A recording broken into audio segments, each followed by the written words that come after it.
안녕하세요. 굿바이 굿바이의 박쌤입니다. 개장 이후 30분이 지난 지금 이 기업 잠깐 올랐다가 숨고르게 하는 중인데 지금 사야 할까 아니면 팔아야 할까 고민 많이 되시죠? 지금 바로 분석해 보시죠. MBN골드 조범수 매니저와 함께하겠습니다. 매니저님 안녕하세요. 네, 안녕하십니까. 네, 매니저님 오늘도 굿바이 기업 최대한 많이 만나볼게요. 자, 첫 번째 기업입니다. 우리기술 볼게요. 우리기술 체코 원전 수주 기대감이 지속되면서 원전주가 이틀 연속 강세를 나타내고 있는데요. 우리기술 지난 이틀간 40% 상승했습니다. 굿바이일까요? 아니면 빠이빠이일까요? 우리기술은 빠이빠이 드리면서 할 얘기가 좀 있어요. 네. 좀 일단 당연한 수순인 것 같아요. 내일 이제 체코 원전건에 대해서 발표 나옵니다. 자, 그러면은 현재 많이 올라간 상황에서 내일 수주건이 발표가 돼도 재료 소멸. 발표가 만약에 악재 쪽으로 간다면은 그래도 빠지고, 오늘은 그래서 일부 보유하고 계신 분들께서는 비중을 줄이는 날입니다. 자, 그리고 추가적으로 원전주라고 하시면은 추정하는 상품을 보실 필요는 있잖아요. 미장에서도 SMR이라는 종목 있죠. 뉴스케일 파워를 같이 보시면 되는데, 이 뉴스케일 파워 같은 경우에 이제 미국에서도 좋은 뉴스가 나왔습니다. 바이든 대통령이 원전 협력 법안 관련해서 통과를 시켰다라는 뉴스가 나왔음에도 불구하고 6%가 빠졌어요. 그래서 추종하는 상품들 같은 경우에도 단기적인 눌림 구간을 현재 지금 만들고 있기 때문에 오늘 중에는 보유하고 계신 분들께서는 일부 수익을 챙기시고 더 보셔도 하지만 상관없습니다. 눌림 나온다? 제가 가지고 나오고 싶을 정도로 더 사야 된다고 생각하는 종목 중에 하나입니다. 왜 그러냐면은 우리가 앞으로 지금 이제 하반기로 가면 갈수록 얘기가 나오는 게 미국 대선 이야기잖아요. 바이든이 이기나요? 아니면 트럼프가 이기나요? 이 얘기가 굉장히 앞으로 하반기 가면 갈수록 화두건이 될 건데, 원전 섹터들 같은 경우에는 그 누구든 당선이 되든 상관없이 흘러갈 수밖에 없는 전력 시장이기 때문에 상당히 유망한 섹터고, 단기적으로 상당히 이제 재미없는 흐름 조정을 거래량 없이 만들었으면 이렇게 강하게 반등이 나왔다는 거는 다시 한 번 더 치고 올라갈 가능성이 상당히 높다는 거니까요. 원전주 특히나 우리 기술 관심 있게 계속 보시면 좋을 것 같습니다. 네, 그동안 많이 상승했기 때문에 오늘은 빠이빠이 의견 주셨고요. 비중을 줄이는 날 눌리면 그때 매수하자라는 의견이었습니다. 자, 그렇다면 원전주 안에서 대장격이라고 불리는 두산 에너빌리티도 궁금합니다. 두산 에너빌리티도 빠이빠이 의견이신가요? 두산, 물론 단기적인 모멘텀만 이제 추종을 하자면은 오늘 장 중에 그러다 보니까 매도 물량들이 나와요. 전반적인 원전 관련주들이 시간외에서 너무 좋았거든요. 맞아요. 시간외에서도 좋았는데 오늘 장 개장하자마자 그냥 대체적으로 밀려요. 이거는 재료 소멸적인 플레이 때문이지 장기적인 모멘텀에 대해서는 해가 가지 않는다는 겁니다.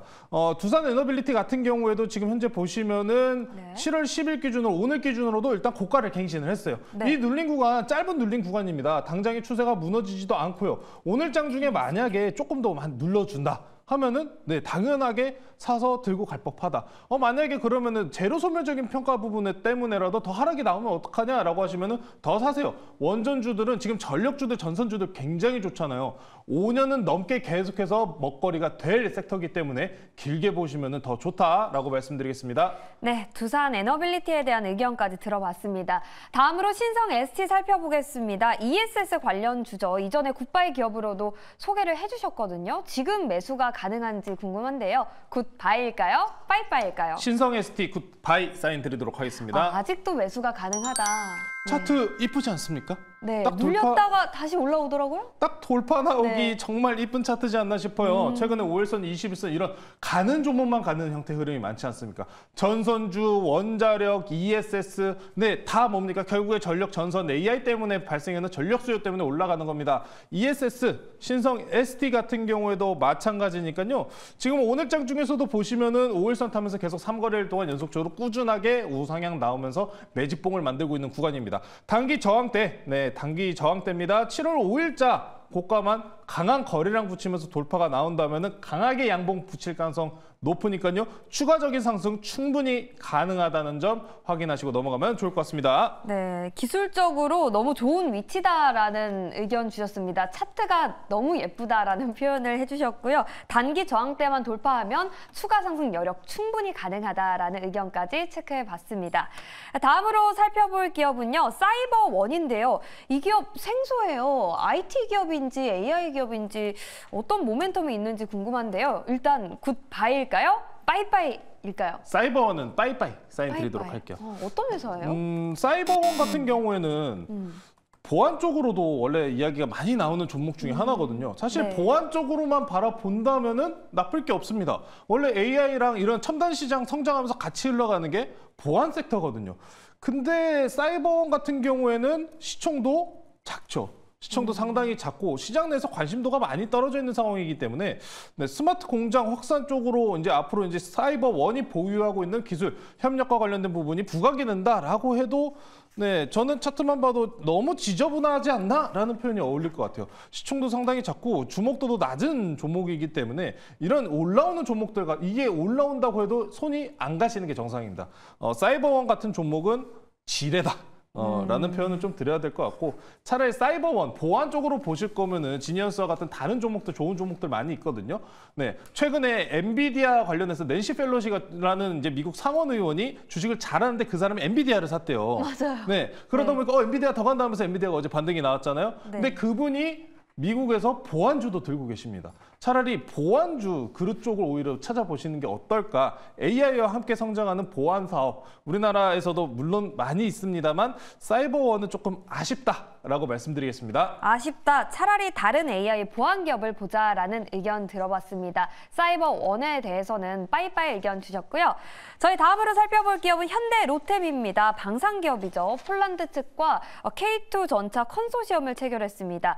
2차 이행 계약에 속도를 내고 있는데요. 현대 로템 굿바일까요? 빠이빠이일까요? 현대로템 굿바이 사인드리도록 하겠습니다. 원전은 조금 위험한데 방사는 좋다.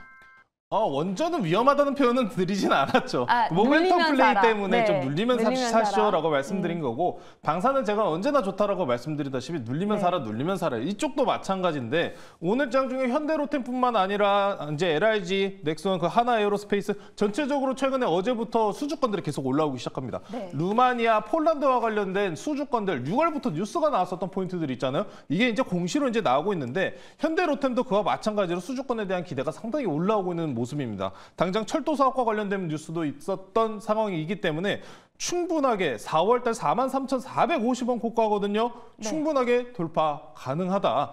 지금 현재 항상 이 방산주에 대해서는 좀 방어적인 모습으로만 생각하시는 분들이 많으실 텐데 방산 섹터 같은 경우에는 우크라이나 러시아 전쟁이 끊이지 않는 모습, 중동의 화약고도 끝나지 않는다. 전쟁은 지속되고 있는 모습이기 때문에 군비, 방산, 확대와 같은 경우는 작년과 마찬가지로 올해까지도 연속성을 보유하고 있기 때문에 안정적으로 매출 실적 보이면서 우상향하는 섹터입니다. 현대로템 같은 경우도 K2 전차 말씀해 주셨는데 K2 전차 우리나라 이게 정말 이 방산이 강하다는 게 군대 다녀오신 분들이라면 아실 거 아니에요. 우리나라 봄, 여름, 가을, 겨울 다 있습니다. 수륙양용이 다 돼요. 어느 나라에서도 이렇게 강한 방산 섹터들 못 찾습니다. 이런 전차들이 없어요. 그래서 기술력에 대한 자부심을 갖고 현대로템을 보신다면은 충분하게 더 좋은 수익률 기대되니까요. 저는 이 종목 43,450원 지난 고가 돌파 나오면서 신고가 5만 원 정도까지도 충분하게 가능하다라고 말씀드리겠습니다. 네, 한국 기술 경쟁력으로 방산 수주 가능성이 높다라는 거 앞으로가 더 기대되는 현대 로템까지 만나봤습니다. 굿바이 의견 주셨고요.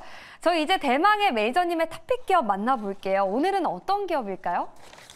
이제 금리 인하와 관련된 어제 파월 준 의장의 발언이 좀 있었어요. 네. 굉장히 좀 복잡한 속내를 당연하게 드러냈습니다만 시장은 근데 그렇게 별로 안 믿는 것 같습니다. 금리 인하 맞아요. 기대감이 상당히 올라오기 때문에 의료기기주 관련 갖고 나왔고요. 오늘은 네. DR텍이라는 종목 소개시켜드리도록 하겠습니다. DR텍, 엑스레이 관련한 회사라고 나오더라고요. 네, 맞습니다. 엑스레이 저도 뭐 살면서 다쳐본 적이 별로 없어서 찍어본 적이 없는데 엑스레이 관련주인데 이 DR텍이 가장 중요한 게 뭐냐면은 매출 비중이 몇 퍼센트냐. 최근에 잘 간 종목들 보시면 해외 매출 비중이 상당히 중요하지 않습니까? DR텍 같은 경우에는 무려 55%입니다. 해외 수출 비중이 상당히 높은 종목 중에 하나예요. 네. 특히나 이제 금리 인하와 관련된 섹터를 이야기했을 때 우리가 수혜로 보는 섹터를 의료기기도 이야기가 항상 나옵니다. 바이오뿐만 아니라 의료기기 같은 경우에도 리스 형태로 장비를 대여해주는 형태가 있기 때문에 금리 인하 때 다시 한 번 더 수요가 늘어난다라는 이야기가 있는 만큼 이 DR텍도 그에 따른 수요가 기대된다라고 보시면 좋을 것 같고요. 현재 나토 정상회담이 개최되고 있습니다. 윤석열 대통령께서도 나토 정상회담에 지금 참여해 계신데 우리나라 같은 경우에도 무기 지원에 올라가는 관련된 이야기가 결국 언급이 나왔습니다. DR텍 엑스레이 중에서도 특히나 폭발물 지뢰 감지에 관련된 기술도 보유하고 있는 종목이기 때문에 우크라이나 지원에서 언제나 빠지지 않는 지뢰 탐지와 엮여져 있는 종목입니다.